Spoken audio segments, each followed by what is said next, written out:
যদি বলি তোমার প্রাইভেসি নামে যে অ্যাসেটটা ছিল সেটা আর নেই, আর সবচেয়ে খারাপ ব্যাপার তুমি সেটাই নিজের হাতেই নিজে নষ্ট করেছো। অরওয়েল এটা প্রেডিক্ট করেছিলেন 70 বছর আগে। আর সবচেয়ে ভয়ের ব্যাপার, তিনি ভুল ছিলেন না, বরং তিনি কম বলেছিলেন। 1984-এ অরওয়েল একটা ওয়ার্ল্ড দেখিয়েছিল যেখানে বিগ ব্রাদার সবসময় তোমাকে নোটিস করছে। প্রতিটা ঘরে স্ক্রিন, প্রতিটা কথা রেকর্ড হয়। চিন্তা করাটাও ছিল অপরাধ।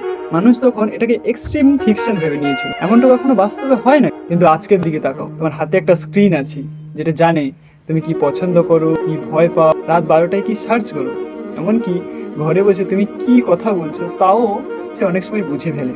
অরওয়েলের ওয়ার্ল্ডে বিগ ব্রাদার জোর করে দেখতো মানুষকে, মানুষের কোনো চয়েস ছিল না।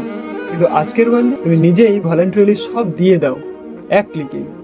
প্রতিটা টার্মস এন্ড কন্ডিশনস সে এগ্রি চেপে না পড়েই। আর এখানেই সবচেয়ে ভয়ঙ্কর অংশটা আছে। অরওয়েলের বিগ ব্রাদারে মানুষ ভয় পেত, ঘৃণা করতো, বিরুদ্ধে লড়তো। আজকের বিগ ব্রাদারকে মানুষ ভালোবাসে।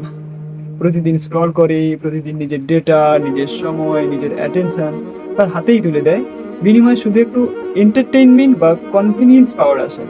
অরওয়েল একটা জায়গা ভুল করেছিলেন। তিনি ভেবেছিলেন কন্ট্রোল আসবে ভয় দেখিয়ে, কিন্তু বাস্তবে কন্ট্রোল এসেছে আরাম দিয়ে। তাহলে প্রশ্নটা হলো, বিগ ব্রাদার কি তোমাকে লক্ষ্য করছে, নাকি তুমি নিজেই তাকে দরজা খুলে দিয়েছো তোমার নিজেকে দেখা?